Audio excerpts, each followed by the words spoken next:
सुप्रभात, सुस्वागतम S S परीक्षा मंथन में, जिसमें आपको टीजीटी, पीजीटी, स्टेट सीटेट की तैयारी करवाई जाएगी।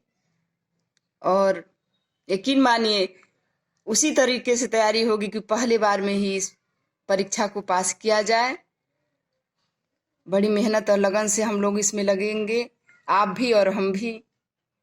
इसलिए इस चैनल को सब्सक्राइब करिए, लाइक करिए, शेयर करिए और हमारे और आपके जितने लोग हैं इससे लाभान्वित हो सकें।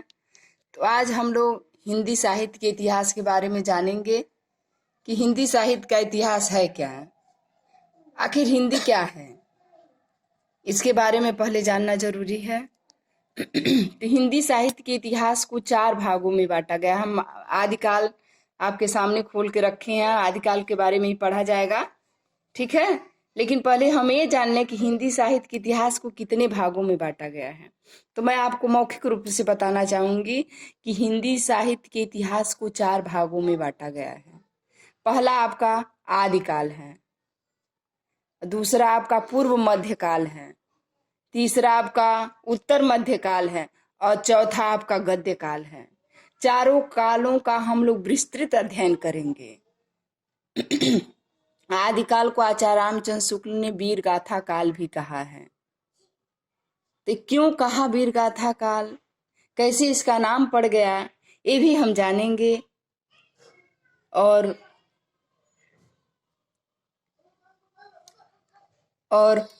हम और आप मिल करके अच्छे से जम के तैयारी करेंगे, ताकि जो टीजीटी पीजीटी निकला हुआ है उसमें हम लोग अच्छे से निकल जाएं, अधिक से अधिक नंबर मिले। उसमें आपको वही बताया जाएगा जो परीक्षा में आए। तो आपके सामने आदिकाल है। आदिकाल को ही आचार्य रामचंद्र शुक्ल ने क्या कहा था, वीर गाथा काल। पहले ही मैं बता चुकी हूँ कि इसको वीर गाथा काल भी कहा गया है। तो पहले ये जान लीजिए कि हिंदी साहित्य के इतिहास का क्या इतिहास है, उसके इतिहास के बारे में भी जानना जरूरी है।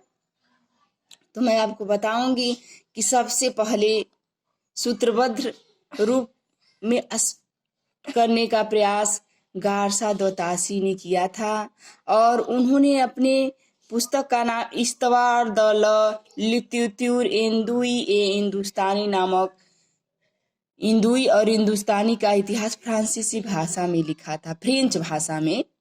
पहले हिंदी साहित्य के इतिहास को गारसा द तासी ने फ्रेंच भाषा में लिखा था। पहली पुस्तक है हिंदी साहित्य के इतिहास की, ये आप लोग याद रखिएगा, क्योंकि परीक्षा में बार बार ये पूछता है कि हिंदी साहित्य के इतिहास की पहली किताब कौन है, और दे देगा आदिकाल। पहली किताब कौन है, दे देगा कि गारसा दत्तासी का, और दे देगा तजकिया-ई स्वरा-ई हिंदी, फिर दे देगा शिव शिव से राज। तो जब हम उसका गहन अध्ययन करेंगे, उसके बारे में जानेंगे, तो हम स्पष्ट रूप से, हमको किसी को देखने की आवश्यकता नहीं पड़ेगी, तुरंत हम अपनी कलम को उठाएंगे और गारसा दत्तासी को मार देंगे।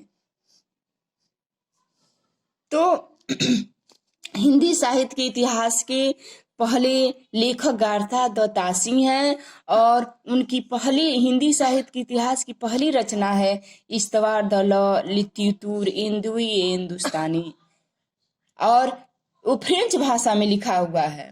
किस भाषा में पहली रचना है? फ्रेंच भाषा में। अब पहली रचना क्या है? इस्तवार द लिटरेचर इंदुई ए हिंदुस्तानी, और इसको किसने लिखा है? गारसा दत्तासी ने। तो देखिए, पहली बार मैं आपके सामने अपनी इस वीडियो को भेज रही हूँ। आप जो इसमें कमियां होगा उसको बताने का वो करिएगा, कष्ट करिएगा, क्योंकि उसमें सुधारा जाएगा। आपको जहां भी समझने में दिक्कत हो उसे भी बताइए, और इसको लाइक भी करते जाइएगा और सब्सक्राइब भी करिए। आपसे हम यही उम्मीद करेंगे, ताकि आप लाइक सब्सक्राइब करेंगे तो दूसरा वीडियो जब मेरा आएगा तो तुरंत आपके पास पहुंच जाएगा। और वो बेल घंटी जो होता है उसको अवश्य दबाएं। जब आप दबा देंगे तो ज्यों मैं अपनी वीडियो को यूट्यूब चैनल पे भेजूंगी त्यों आप उससे लाभान्वित होंगे। तो हिंदी साहित्य का इतिहास यही है कि पहले फ्रेंच भाषा में लिखा गया, गारसा दोताशी द्वारा लिखा गया और पहली रचना इस्तवार दलौल लित्यूतिर एंदुई हिंदुस्तानी है। उसके बाद क्रमबद्ध ढंग से सभी लोगों ने हिंदी साहित्य को लिखने का प्रयास किया। उसके बाद प्रोफेसर नलिन विलोचन शर्मा जी आए, उसके बाद लक्ष्मी सर वार्ष्णेय जी आए, उसके बाद मौलवी करीमुद्दीन और शिव सिंह सेगर आए। लेकिन हिंदी साहित्य के इतिहास में सबसे अहम भूमिका आचार्य रामचंद्र शुक्ल की है।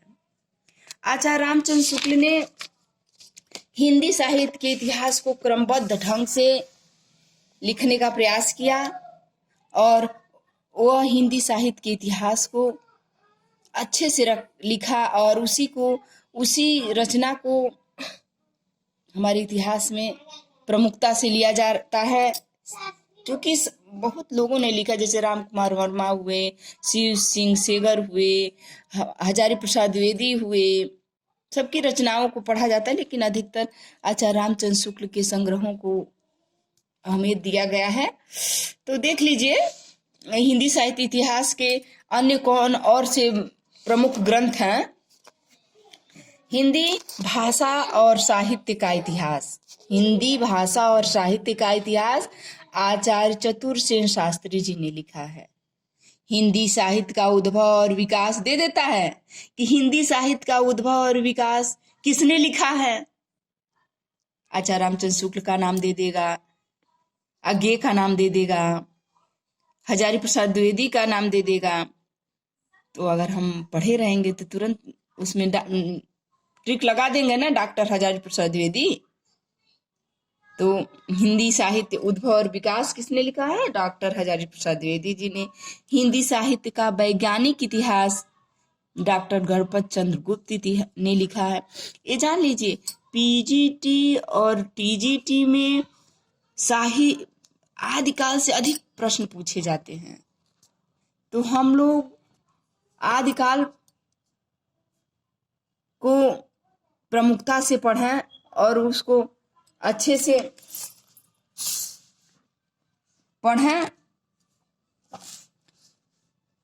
और देखिए इसके बाद देखिए हिंदी साहित्य का समीक्षात्मक इतिहास प्रोफेसर वासुदेव सिंह ने लिखा है। हिंदी साहित्य का नया इतिहास डॉक्टर राम खिलावन पांडे जी ने लिखा है। हिंदी साहित्य का आधुनिक इतिहास डॉक्टर अज्ञे ने लिखा है। आधुनिक हिंदी साहित्य की प्रवृत्तियां डॉक्टर नामोर सिंह ने लिखा है। हिंदी साहित्य की कहानी प्रभाकर माचवे ने लिखा है। ऐसे ही रचनाओं का इसका पीडीएफ बनाकर मैं भेजूंगी और आप लोग देखिएगा उसको।